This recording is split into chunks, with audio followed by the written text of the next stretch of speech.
Well, as Colorado continues to experience dry conditions, we know homeowners are looking for ways to cut back on outdoor water use. 5280 Magazine's newest edition highlights alternatives, everything from traditional native plants to drought-tolerant landscaping that can help with better climate here in Colorado. Yeah, it's called Kill Your Lawn. And here to talk more about this is the editor-in-chief, Jessica LaRusso. Jessica, thank you so much for joining us this morning. Thanks for having me. So you started this about a year ago, and you're airing it this month for the month of May.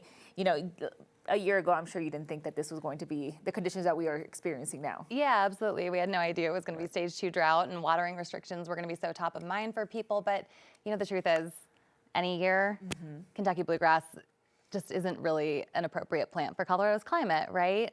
Water is going to continue to be a scarce and precious resource here.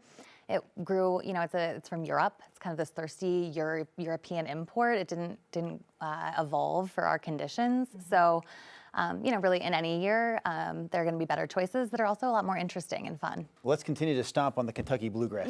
What are those alternative choices? What else should we consider planting instead? Yeah, so plants are the key, right? I think people have this idea of xeriscaping as a bunch of rocks and a couple cactuses in a yard and you call it good, right? Like that's not the dream.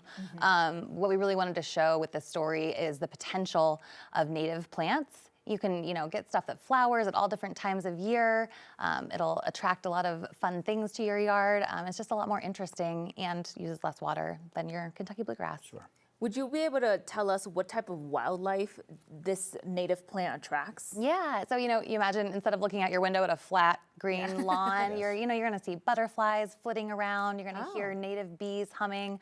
So important for pollination. Birds, you know, bird feeders are fine. Bird feeders are great, but almost all birds need insects to feed their young. So these native plants have evolved with native bugs, they evolve with the native birds, and so all of those things come back and all of a sudden you have this little mini ecosystem in your yard that's really beautiful. So, you know, bluebirds, goldfinches, hummingbirds. That's amazing. I know some people do not want to give up the traditional lawn look. I mean, they just don't want to get rid of it. But there's still some choices for them. I don't know if this article touches on that at all. Yeah, sure does. Dad, if you're watching, this one's for you. There are a couple of native grasses that are really popular. Buffalo grass, blue grama, really drought tolerant. You're not gonna have to mow them as much. They're lower maintenance. Blue grama. I've never So heard those this are variety. those are some options. There's also a hybrid that was developed in Lakewood specifically for pets.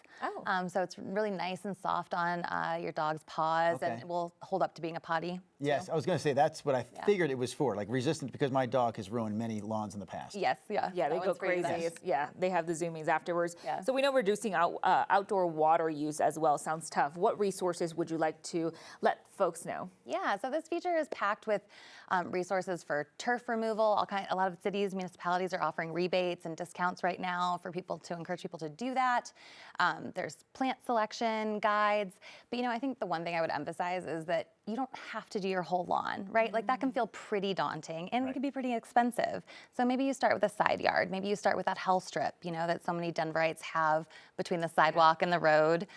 Start there, start small. It makes a difference and, you know, might just inspire you to do the rest of it eventually. Yeah, Jessica, definitely. a very timely article that I know you started putting together before all the drought talk, but here we are in the middle of it, and this is definitely going to help a lot of your readers. Thank you for being here. Jessica, thank you so much.